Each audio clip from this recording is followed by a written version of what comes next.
angry with Aaron. Oh my, did you say God gets angry? No, I didn't say it. The Word of God said it. I just repeated it.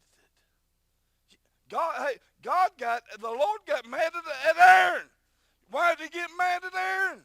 Because he was such a coward, he listened to them and started bowing down and doing what the people wanted to because they was complaining.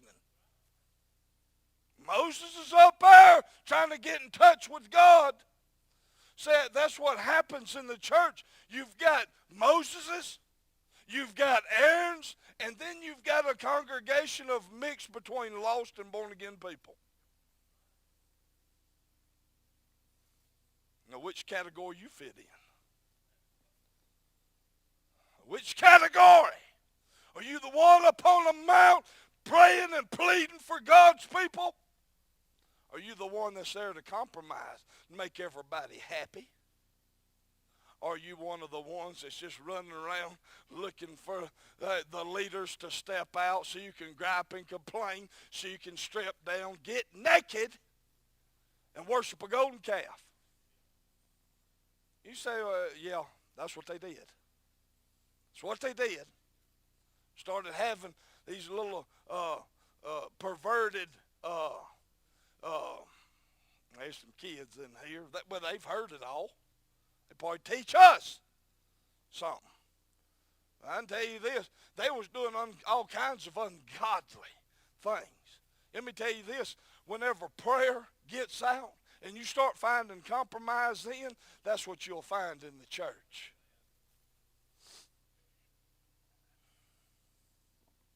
And he says, verse number 21, and I took your sin and the calf which ye had made, and burned it with fire, and stamped it, and ground very small, even unto as the smallest dust. And I cast the dust therefore into the brook, and descended out of the mount. Verse number 24, and have been rebellious against the Lord from this day that I knew you. Thus I fell down before the Lord 40 days and 40 nights, and I fell down at the first because the Lord had said he would destroy you. I prayed therefore unto the Lord, and he said, O Lord God, destroy not thy people. Oh, Moses he didn't want to take ownership of these people. Hey, I tell you this, God, Moses knew how to pray. God said, Roger, you pray for your people. You do for your people what Brother Roger's supposed to get down and pray and say, God, they're not my people, they're your people. That's what Moses started praying. He started touching God's heart again. He said, God, these ain't my people. These your people. He said, he fell down, verse number 26, I prayed therefore unto the Lord, and he said, O Lord, destroy not thy people for thine inheritance, which thou hast redeemed them through the greatness, thy greatness. God, you the one that delivered them out there. That was your great. Moses said, hey, I ain't nothing. That was your greatness that brought them out. That's how all this message started, by the word greatness. Greatness. The greatness of God. Moses said, hey, I can't take no credit for this. These are your people. These are your people. God, you're going to have to deliver them.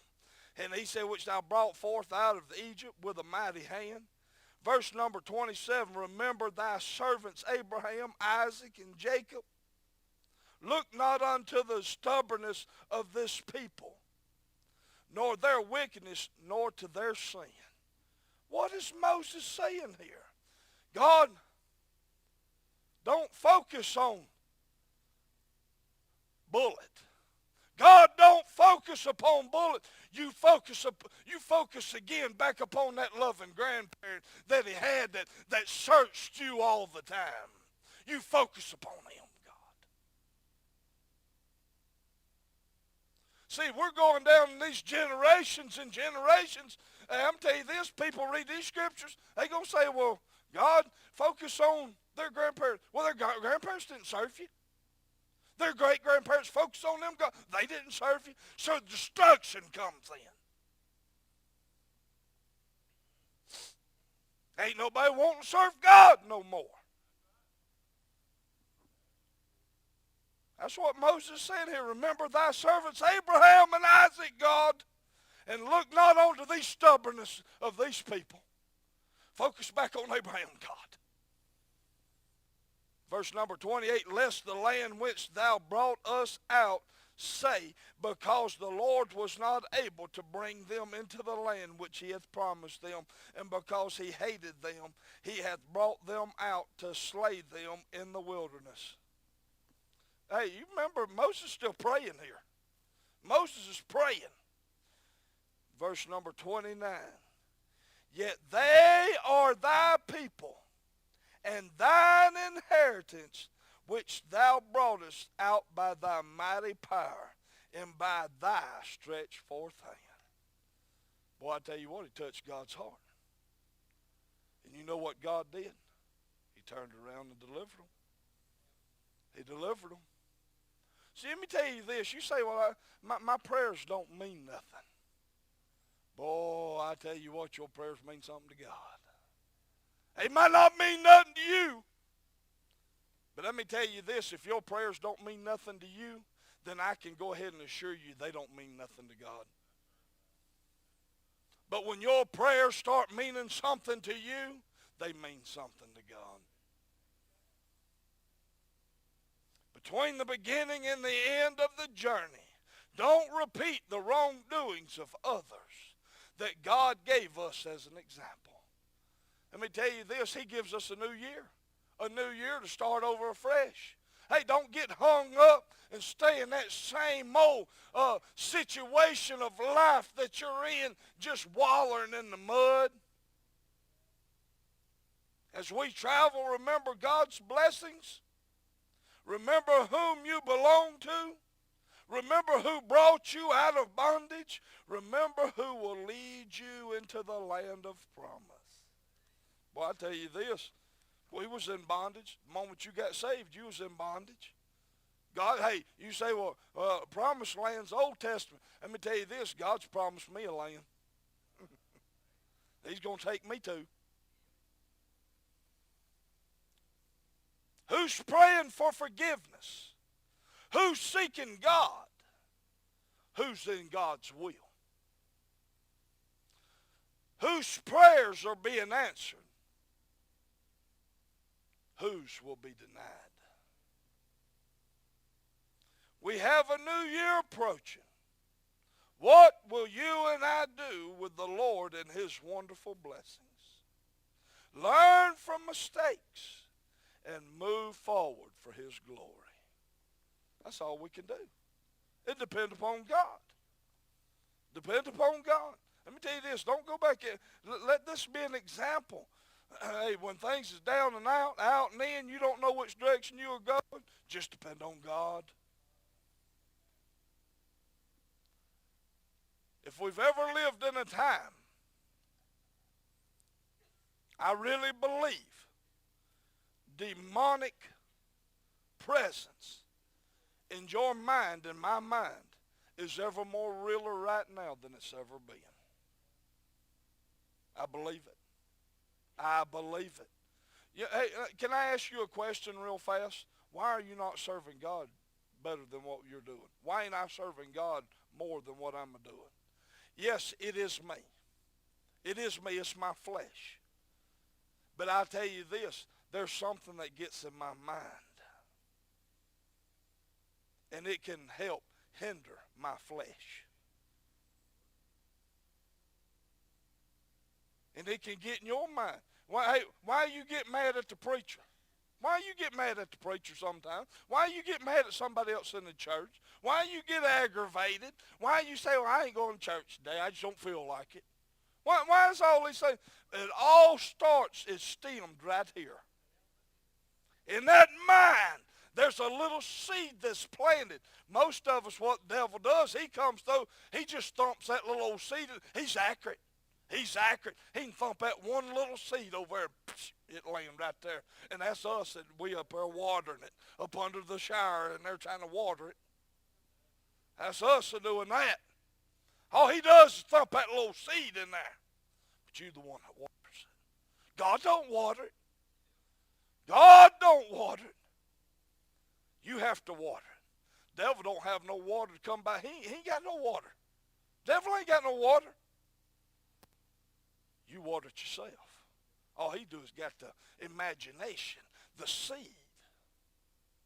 I tell you this, I want to serve God more this next year than I have this past year. And I've come to the conclusion of this. If I'm not closer to God today than I am at any point in time of my life, I'm backslidden. If I'm not closer to God today than I was at I ain't talking about a week ago. I ain't talking about a month ago. See, this is what most of us do. We want to serve God. We want to serve God. We're going to serve God. And then you fall back, for a while you fall back. You ain't in church, you don't want to do nothing, this and that. And then you say, well, I'll tell you what, I'm going to serve God again. And boy, you just do some little something where you feel spiritual because you're doing more than what you was. But you still ain't where you're supposed to be. That means you're still backslidden and not right with God. Let me tell you this, you can't be backslidden. I personally cannot be backslidden one bit and be right with God. I can tell you this, if I'm backslidden one bit, I ain't in God's will. It's time for us just to realize, hey, God's serious, and you gonna get with him, or you gonna do it half-heartedly until you die, and then you're gonna spend eternity wishing you did more.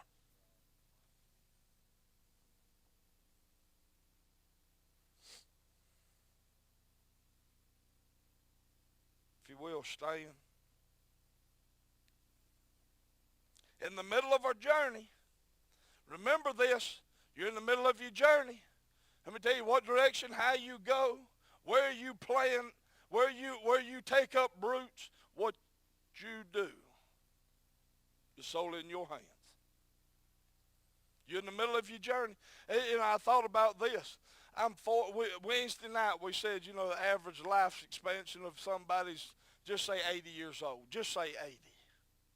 I mean, it's give or take. I tell you this, I'm 43 years old. 43. For sure, I could just about let you know that I'm over half of my life. I'm over it. I'm over half of my life. Now, what am I going to do with Jesus? What am I going to do in the middle of my journey? In the between. In the between. I'm in between the first time he came and paid my sin debt, paid my price, paid my debt, and purchased me. And the time he returns, I'm in between. I don't know how much longer it's going to be. It may be 50 more years before the Lord comes back. Or it might be before we walk out that door. God might say, hey, son, time's almost here. We're going to see what they do at the altar. We're going to see if they get things right. And as soon as you stand up, Lord come back, call the church home. Hey, I'm telling you this. You say, well, I don't believe that. Who are you in authority? We're talking about, do you have God's authority? No. God does what he wants to do when he wants to do it. There's so many people out there trying to predict and this and that, what God's going to do. You can't predict God. It could be this very moment. So I will say this. That's in your hands there. God saved you. God gives you the ability. He gives you the sacrifice that all you have to do is accept. if you've never been born again.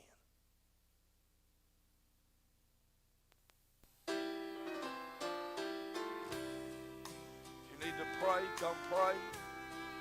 Hey, seek God. I ask you to. Start the year off right. There's a lighthouse on the hillside that overlooks life's sea. When I'm tossed, it sends out